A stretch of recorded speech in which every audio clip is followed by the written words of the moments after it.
అందరికీ నమస్కారం అండి. ఈరోజు భయం ధైర్యం మధ్య ఒక చిన్న గీత ఉందండి. అదేంటో తెలుసుకుందాం. మనం వెళ్ళిపోదామా వీడియోలోకి?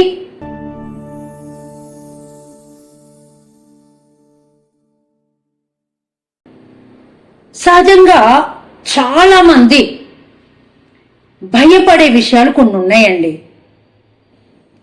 మార్పులకి భయపడతారు, సమస్యలకు భయపడతారు, చదువంటే భయపడతారు, నీరంటే భయపడతారు, ఆ తర్వాత చీకటంటే భయపడుతూ ఉంటారు. ఇలా అనేకం చెప్పుకుంటూ వెళ్తే కనుక లిస్టు అనేకం ఉంటాయండి భయపడే విషయాలు. మరి ధైర్యవంతులు భయపడే వాళ్ళు కొన్ని విషయాలకు భయపడుతున్నారు, అడుగు ముందుకు వేయటం లేదు, వాళ్ళు వెనకడుగేస్తున్నారు. మరి ధైర్యవంతుడికి భయం ఉండదా? ఉంటుందండి. ఇదే గీత నేను చెప్తున్నా.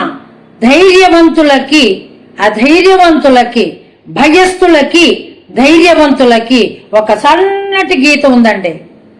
వాళ్ళు భయపడతారు, వీళ్ళు భయపడతారు. ధైర్యవంతుడు భయపడినా కూడా ముందుకే అడుగు వేస్తాడు. అదే భయస్థుడు ఎవడైతే ఉంటాడో వాడు అడుగు ముందుకు వేయటానికి ధైర్యమే వాడికి చాలదు. అందుకనే అడుగు వెనక్కి వేస్తాడు. అందుకనే వాడు అక్కడే ఉండిపోతున్నాడు. ధైర్యవంతుడు భయపడినా అడుగు ముందుకు వేస్తున్నాడు కాబట్టి ముందుకు సాగిపోతున్నాడు. మనకి లైఫ్ లో అనేక విషయాల మీద భయం కలుగుతూ ఉంటుంది. కొంతమంది చదువు మీదే భయం, చదువు అంటేనే భయం. నేను చదవలేను, నేను చెయ్యలేను అని చెప్తూ ఉంటారు. కొంతమంది వాటర్ని చూస్తే భయపడుతూ ఉంటారు. అసలు లైఫ్లో సమస్యలని ఎదుర్కోలేని చదువులు ఎందుకండి? చదువు మనకి ఏం నేర్పాలి? ధైర్యంగా అడుగు ముందుకు వెయ్యటం నేర్పాలి. చదువు మనకేం నేర్పాలి? ఎటువంటి సమస్య వచ్చినా కూడా ధైర్యంగా ఎలా ఎదుర్కోవాలో నేర్పాలి. పిరికితనం దూరాన్ని తరిమి కొట్టేటట్లుగా చదువు అనేది ఉండాలి. అలాంటి పద్యాలు, పాటలు, కథలు ఎన్నో ఉన్నాయి మనకి. కాబట్టి మీ అందరికీ చెప్పేది ఒకటే మాట. ధైర్యవంతునికి భయస్థునికి ఒక సన్నని గీత ఉంది. వీడు భయపడతాడు, వీడు భయపడతాడు.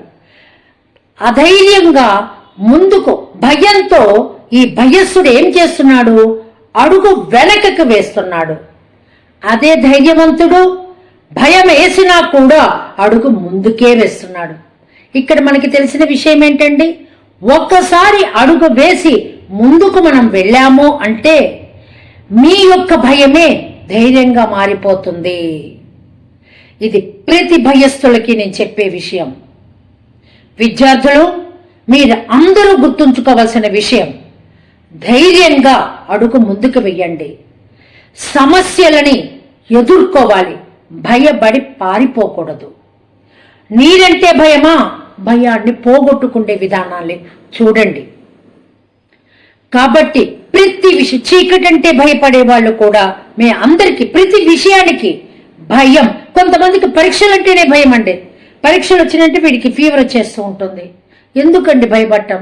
చక్కగా ఒక టైం టేబుల్ ప్రకారము అన్ని సబ్జెక్టులు చదువుకుంటూ అన్నిటికీ టైంను కేటాయించుకుంటూ ఎప్పటికప్పుడు చదివేస్తే భయం ఎందుకు కలుగుతుందండి పరీక్షల సమయంలో? ఎవరైతే ముందు నుంచి ప్లాన్డ్గా చదవడో వాడు భయపడతాడండి. మీరు ప్లాన్డ్గా చదవండి, దేనికైనా ప్రయత్నం చేయండి. ప్రయత్న లోపం అనేది ఉండకుండా చూడండి. మీరు మన ప్రయత్నం మనం చేస్తే ఆ తర్వాత భగవంతుని మీద భారం వదలాలి. అంతేగాని గాలిలో దీపం పెట్టి దేవుడా నువ్వు నిజంగా ఉన్నవాడివైతే ఈ దీపం ఆరిపోకూడదు అంటే ఆరిపోతుంది. దీపం ఆరిపోతే దేవుడు లేనట్ట? లేదండి. మన ప్రయత్నం ఆ యొక్క గాలిలో దీపం భగవంతుడి మీద ఆరిపోకుండా భారం వేసి నీ ప్రయత్నం చేతులు అడ్డు పెట్టి అది గాలి దానికి రాకుండా నీ ప్రయత్నం చేయాలి కదా. ఆ ప్రయత్నాన్నే చేయమంటున్నా చదువుల్లో కూడా. అటువంటి ప్రయత్నం చేయండి. ఏ విషయం మీదైతే మీకు భయం కలుగుతుందో ఆ విషయం మీద జాగ్రత్తగా ఆలోచించి అడుగు ముందుకు వేయండి. భయం అనేది మీ దరిదాపుల్లో కూడా చేరనీయబోకండి. ఈ విషయాన్ని మీకు తెలియపరచడానికే నేను ఈరోజు భయము ధైర్యము అన్న మీద ఈ టాపిక్ మీద తీసుకోవటం జరిగింది. సర్వేజన సుఖినో భవంతు. స్వస్తి.